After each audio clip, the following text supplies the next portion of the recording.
શ્રી હરિકૃષ્ણ મહારાજની જય, શ્રી લક્ષ્મીનારાયણ દેવની જય, શ્રી નરનારાયણ દેવની જય, શ્રી ગોપીનાથજી મહારાજની જય, શ્રી ધર્મ ભક્તિ વાસુદેવની જય, શ્રી ઘનશ્યામ મહારાજની જય.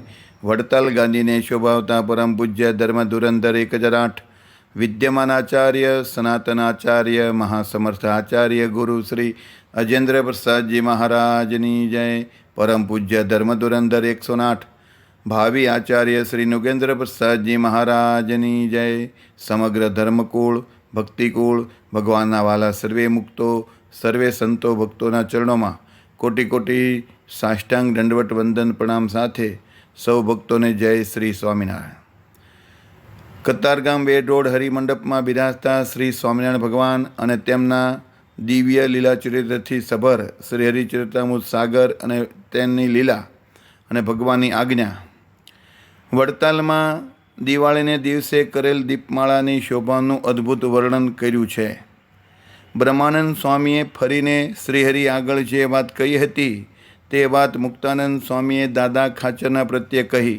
વાતના પ્રસંગને પૂર્વે સંસર્ભને જાણ્યા વગર તે વાતમાં ક્યારેય લગાર પણ રસ આવતો નથી. જે કોઈ કથાના આરંભમાં જેવો પ્રસંગ બન્યો હોય તેને ઉમંગથી સંભાળીને જો કહેવામાં આવે ત્યારે માણસ તે કથાને યથાર્થ કહેતા પૂરેપૂરી સમજી શકે છે.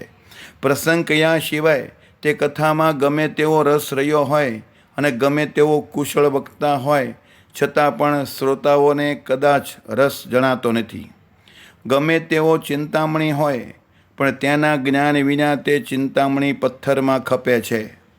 તે રીતે જ ચાહે તેવી વાત હોય પણ તેનો પ્રસંગ જાણ્યા વિના તેમાં રસ આવતો નથી. કથાનો પ્રસંગ જાણવાથી તેમાં રસ ઉપજે છે. એટલા માટે જ જે નિપુણ વક્તા છે તે શ્રોતાઓને રંજન કરવા માટે ઘણા હરખથી પહેલાં કથાનો પ્રસંગ કહે છે. એવી કથાથી શ્રોતાઓને જેટલું રંજન ખુશ કરી શકે તે તેટલા સાચા વક્તા કહેવાય છે. જે શ્રોતાઓના મનને રંજન કરાવી શકે એવા વક્તા સમાન બીજા કોઈ કહેવાય નહીં.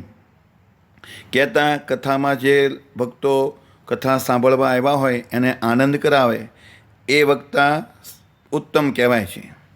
જ્યારે બ્રહ્માનંદ સ્વામી આગળ કહ્યું તે રીતે કહી રહ્યા ત્યારે શ્રીહરિ બોલ્યા કે વ્યાસ મુનિએ રચેલા જે પુરાણો છે તે અમને પ્રિય લાગે છે.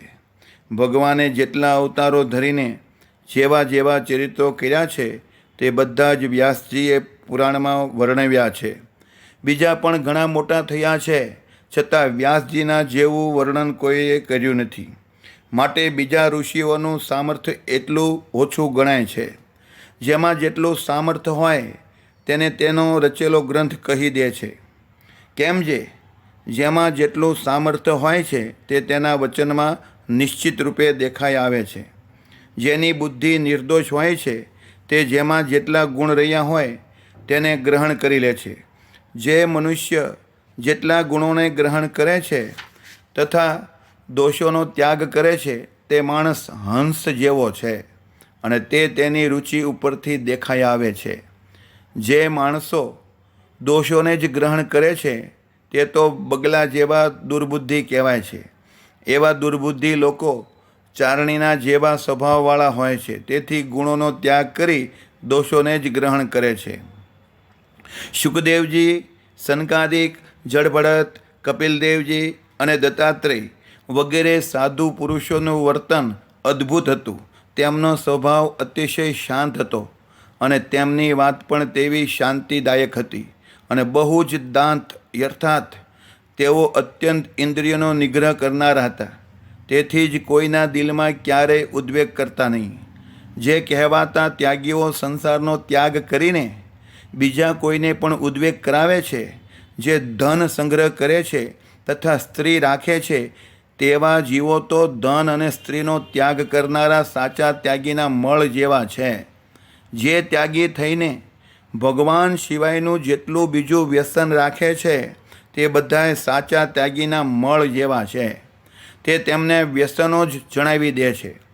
વ્યાસજીના જેટલા ગ્રંથો છે તેમાં જેટલી કહેવા યોગ્ય વાતો છે તે બધી જ કહી દીધી છે. કોઈ કરોડો ગ્રંથ કરે પણ બધાનું મૂળ તો ચોક્કસ વ્યાસજીના ગ્રંથ જ હોય છે. માટે વ્યાસજીના ગ્રંથને સાંભળતા તૃપ્તિ થતી નથી. તેવા બધા ગ્રંથોને વંચાવવા માટે આપણે અહીંયા શ્રી લક્ષ્મીનારાયણ દેવના મંદિરની સમીપે કોઈ એક જગ્યા કરવી છે. આ રીતે શ્રીહરિએ વાત કરીને તે ગ્રંથો વંચાવવા માટેની જગ્યાનો તત્કાળ આરંભ કરાવ્યો. પછી જ્યારે દિવાળીના દિવસો આવ્યા ત્યારે અલૌકિક દીપમાળા કરી નિષ્કુળાનંદ સ્વામીએ તે દીપમાળા કરી હતી. તેમાં ઘણી જાતની શોભા રચી હતી. નિષ્કુળાનંદ સ્વામીએ જે દીપમાળા કરી હતી તે વર્ણન કરી શકાતી નથી. જે ભગવાનના દિવ્ય ધામ જ્યાં જ્યાં છે તે બધા જ ધામની જેટલી કાંઈ શોભા કહેવાય છે તે બધી જ આ દીપમાળામાં રચી હતી. તે દીપમાળાને મધ્યે શ્રીહરિ બેસતા હતા. શ્રીહરિએ સારા વસ્ત્ર અને સોનાના ઘરેણાં ખૂબ પહેર્યા હતા. ઊંચો મંચ હતો, તેના ઉપર ગાદી તકિયા ગોઠવ્યા હતા. ત્યાં શ્રીહરિ બેઠા ત્યારે લલાટમાં કુમકુમનો ચાંદલો કર્યો.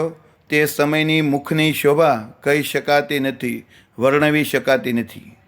ગ્રંથકારે કહેલી શ્રીહરિની વાતની મહત્તા. આવી શ્રીહરિના સંબંધવાળી બાબતો અપાર જ રહે છે. તેને કરોડો કલ્પ સુધી કહેવામાં આવે તો પણ સંતોષ થતો નથી. શ્રીહરિના સંબંધવાળી વાતોનું કરોડો બ્રહ્માંડ ભરાય તેટલા ગ્રંથ કરીએ તો પણ મનમાં તૃપ્તિ થાય નહીં. ઉલટાનો ગ્રંથ લખવામાં વધારે ને વધારે પ્રેમ થતો જાય છે. શ્રીહરિના ચરિત્રની આવી અદ્ભુત વાતોને સાંભળતા જે માણસ તૃપ્ત થઈ જાય છે તે ભગવાનમાં પ્રીતિ વગરના છે. જેમાં જન્મ મરણ જમપુરી અને લખ 84ના દુઃખ રહ્યા છે તેવી ભગવાન સિવાયની વાતોમાં પ્રભુ પ્રેમ વિહોણા જીવ સુખ માને છે. કરોડો કલ્પ સુધી ભગવાનની વાત સિવાયની વાત સાંભળવામાં જેને તૃપ્તિ થાય નહીં એવા મનુષ્યના સમાન બીજો કોઈ અધમ કહેવાય નહીં. જે મનુષ્ય ભગવાનની વાતો કરવા સાંભળવામાં જેટલું પોતાના ચિત્તને ચોંટાડે છે તેટલા તે સંસાર સાગરને તરી ગયા છે. તે બાબતને તેનું ચિત્ત જ કહી દે છે. જે મનુષ્યનું ચિત્ત જેટલું ભગવાનના સ્વરૂપમાં ચોંટતું નથી તેટલો તેને ભવસાગર તરવાનો બાકી છે. તે તેનું ચિત્ત જ કહી દે છે. આવી તો કેટલી વાતો છે. દીપમાળાની વચ્ચે સંતોને હરિભક્તોની સભા થઈ. તે સૌ શ્રીહરિની સન્મુખ જોઈ રહ્યા હતા. સૌએ શ્રીહરિના સ્વરૂપમાં ચિત્તની વૃત્તિ પુરાવી દીધી હતી. જ્યારે સંધ્યા સમય થયો ત્યારે તે બધી જ દીપમાળા પ્રગટાવી. તેમાં વિવિધ પ્રકારના બિલોરી ઝાડ લટકાવ્યા હતા અને બિલોરી હાંડીઓ પણ કોઈ પાર ન હતો. તે બધી હાંડીઓને પ્રગટાવી. તેનાથી દીપમાળાની શોભા શ્વેતદીપના સમાન થઈ. તે સમયનું વાતાવરણ તો શોભાના રસની ખાણ જેવું હતું. જ્યારે સંધ્યા આરતી થઈ ત્યારે ઘણી જાતના વાજિંત્રો વાગવા લાગ્યા. તેનો અપાર શબ્દ થયો. તે શબ્દ ત્રિલોકીની અંદર વ્યાપી ગયો. તે સમયે બધા દેવતાઓના વિમાનોથી આકાશ છવાઈ ગયું. દેવતાઓ મુખથી શ્રીજી મહારાજનો જય જયકાર કરીને પુષ્પોની વૃષ્ટિ કરવા લાગ્યા. જેટલી દેવાંગનાઓ હતી તે બધી ગાન કરીને નૃત્ય કરવા લાગી. દિવાળીની સાંજે જ્યારે આરતી તથા નારાયણધૂન થઈ રહી ત્યારે જેટલા ઉત્સવિયા સંગીત સાથે કીર્તન ગાનારા સંત હતા તે બધા જ ઉત્સવ કરવા લાગ્યા. સૌ શ્રીહરિની આગળ ઝાંઝ મૃદંગ લઈને બેસી ગયા. તેમાં પ્રેમાનંદ સ્વામી આદિક અમુક સંતો વાજિંત્રને વગાડવા લાગ્યા. મુક્તાનંદ સ્વામી, બ્રહ્માનંદ સ્વામી, બંને શિવાનંદ સ્વામી, ગોવિંદાનંદ સ્વામી, પ્રજ્ઞાનંદ સ્વામી, નિષ્કામાનંદ સ્વામી, યોગાનંદ સ્વામી, ધ્યાનાનંદ સ્વામી, દેવાનંદ સ્વામી, નિર્માણાનંદ સ્વામી, ત્યાગાનંદ સ્વામી, વ્રજાનંદ સ્વામી, સર્વજ્ઞાનાનંદ સ્વામી, નિર્મળાનંદ સ્વામી, જેને ભગવાનનો યશ પ્યારો છે એવા ભૂમાનંદ સ્વામી, દામોદરાનંદ સ્વામી, જિષ્ણવાનંદ સ્વામી અને નારાયણાનંદ સ્વામી વગેરે સંતો દિવાળીના પદ ગાવા લાગ્યા. તેમાં મુક્તાનંદ સ્વામીના કરેલા પદ પહેલાં ગાયા. મુક્તાનંદ સ્વામી જ્યાં સુધી પોતાના પદ ગાતા હોય ત્યાં સુધી બ્રહ્માનંદ સ્વામી પોતાના પદ ગાતા નહીં. આ રીતે તેઓ મુક્તાનંદ સ્વામીની અપાર મર્યાદા રાખતા હતા. પછી જ્યારે મુક્તાનંદ સ્વામી કહે ત્યારે બ્રહ્માનંદ સ્વામી પોતાના પદ ગાતા હતા. તે રીતે જ કવિ પ્રેમાનંદ સ્વામી બ્રહ્માનંદ સ્વામીની અદબ રાખતા હતા. તેથી પોતે પહેલાં પોતાના પદ ગાતા નહીં. જ્યારે બ્રહ્માનંદ સ્વામી કહે ત્યારે પ્રેમાનંદ સ્વામી પ્રેમમગ્ન થઈને પોતાના પદ રચેલા ગાતા હતા. શ્રીહરિ તે ત્રણેય કવિઓના પદને સાંભળીને વારંવાર તેની ઉપર ખૂબ પ્રસન્ન થયા. દિવાળીને દિવસે દેશ દેશના હરિભક્તોની શ્રીહરિની પૂજા કરવા આવ્યા. જેના દિલમાં જેવો ભાવ હતો તેવી પૂજા તેઓ લાવ્યા હતા. જે વડતાલ ગામના હરિભક્તો હતા તે બધા જ પણ પૂજા કરવા આવ્યા. શ્રીહરિ જે ગામમાં જ્યારે જ્યારે સમયો કરતા અને તેમાં જે બાબત બનતી તે બધી સંભાળીને યાદ આવે તેટલી લખું છું. પણ જે યાદ નથી આવતી તે લખ્યા વિના રહી જાય છે તેમ હું પોતે કહું છું. આ ભૂમિ ઉપર આકાશમાંથી જેટલું વરસાદનું પાણી વરસે છે તે બધું જમીન ઉપર રહેતું નથી. જ્યાં જ્યાં તળાવ વગેરે હોય ત્યાં ત્યાં તેટલું પાણી ભરાય છે અને જમીન પણ તેને રોકી રાખે છે. તે સિવાયનું જેટલું વધારાનું પાણી હોય તે નદી દ્વારા સમુદ્રમાં જઈને સમાઈ જાય છે. તે રીતે જ શ્રીહરિના બધા જ ચરિત્ર રહ્યા છે. જેટલા ચરિત્રને વાતો ગ્રંથમાં લખાયા હોય છે તેટલા જ તે ચરિત્રોને વાતો આ બ્રહ્માંડમાં સદા રહે છે. જે અવતાર જેવા થયા હોય અને તેમણે ભક્તજનના હિત માટે જેવા જેવા ચરિત્રો કર્યા હોય તે ગ્રંથ દ્વારા સદાય દેખાય છે. ગ્રંથમાં લખાયા હોય તે વાતો કે ચરિત્રોનો નાશ થઈ જતો નથી. સાચા ગ્રંથે કરીને અસત ગ્રંથો દેખાઈ આવે છે. સાચા ગ્રંથો અસત્ય વાતોને બતાવી દે છે. તેમજ જેને સત અસતનો વિવેક હોય છે એવા વિવેકી પુરુષો પણ સત અસતનો વિભાગ દેખાડી દે છે. પણ ખપ વિના જીવ તે વાતને ગ્રહણ કરતા નથી. જે સત્ય વાતને ગ્રહણ કરે છે તેને શાસ્ત્ર મનુષ્ય કહે છે અને જે અસત્ય વાતને ગ્રહણ કરે છે તેને શાસ્ત્ર મનુષ્ય કહેતા નથી. ગમે તેવો મોટો રાજા હોય કે ગમે તેવો મોટો ધનવાન હોય, અરે ચાહે તેટલું પુરાણ આદિકને ભણેલા હોય, પણ તે બધા જો સત્ય વાતને ગ્રહણ નથી કરતા તો અસત્યમાં ખપે છે. મનુષ્ય શરીર ચિંતામણી તુલ્ય છે, તે ફરી ફરીને મળતું નથી. તેવી ચિંતામણીને પામ્યા પછી પણ જે માથા ઉપર દુઃખ રાખતા હોય, ભગવાન જ ન ભજતા હોય, તે બુદ્ધિમાન કહેવાતા હોય તો પણ તે બુદ્ધિનું ફળ શું? તે તો આંકડા વિનાના એકલા શૂન્ય જેવું છે. સત્સંગનો મહિમા. જ્યાં સુધી જીવ સત્સંગ નથી કરતો ત્યાં સુધી તેને જન્મ મરણના દુઃખ અખંડ રહે છે. જ્યાં સુધી જીવ માયિક શરીરને પામતો રહે છે ત્યાં સુધી તેને દુઃખ માત્ર વારંવાર ભોગવવા પડે છે.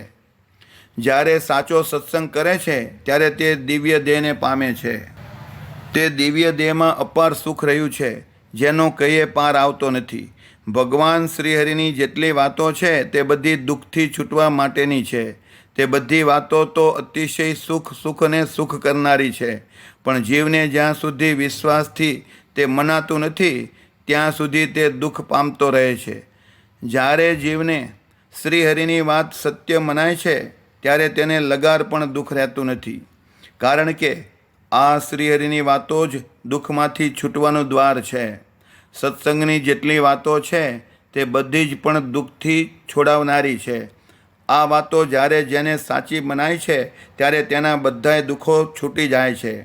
પણ આ સત્સંગની વાતને સાચી માન્યા સિવાય દુઃખ છૂટતું નથી. કેમ જે તે વિના સંસારના ભટકણનો અંત આવતો નથી. હરિભક્તો આવી વાતને સમજીને હેતથી રોજ સત્સંગ કરતા રહેતા. વળી તેઓ નિત્ય નવો સત્સંગ કરતા, કારણ કે તેમને સત્સંગ સમાન બીજું કંઈ દેખાતું નહીં. સમયે બપોરિયાના પ્રકાશને દેખીને શ્રીહરિ હરિભક્તો પ્રત્યે બોલ્યા કે જીવનો પ્રકાશ આ બપોરિયા જેવો છે. એમ કહી પછી પોતે ઉતારે જવા ચાલ્યા. શ્રીહરિ તથા સવે ચાંગાના બોનજીબાએ કરાવેલા અન્નકૂટના દર્શન કર્યા. હરિભક્ત કુબેરદાસ પટેલ ચાંગા ગામના પાટીદાર હતા. બોનજીબા નામે તેમની માં ઘણા સારા હરિભક્ત હતા. તેમણે શ્રી લક્ષ્મીનારાયણ દેવની આગળ તે દિવસે અન્નકૂટ પુરાવ્યો હતો.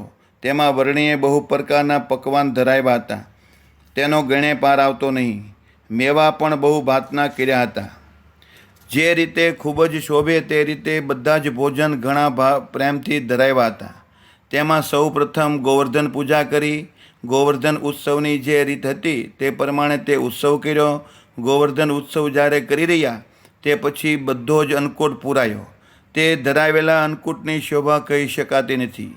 બધી જ જાતના ભોજન, શાક, રાયતા, અથાણા વગેરે બધું જ શ્રી લક્ષ્મીનારાયણ દેવ અન્નકૂટમાં જમી રહ્યા. ત્યારે વર્ણીએ તેમની આરતી કરી. તે સમયે જેટલા વાજિંત્ર હતા તે વાગવા લાગ્યા.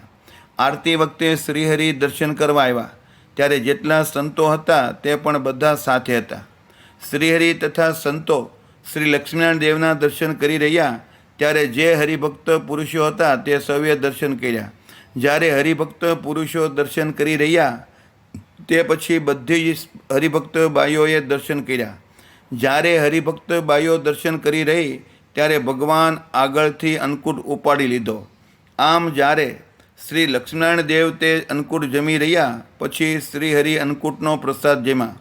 અન્નકૂટમાં જેટલા ભોજન કર્યા હતા તેમાંથી જોઈએ તેટલું શ્રીહરિએ કંઈક થોડું થોડું લીધું. જેટલો અન્નકૂટ હતો તે બધો જ ઘીમાં કરેલો હતો. શ્રીહરિએ તેલમાં બનાવેલા ભોજન શ્રીહરિને તેલમાં બનાવેલા ભોજન રૂચતા કહેતા ગમતા નહીં.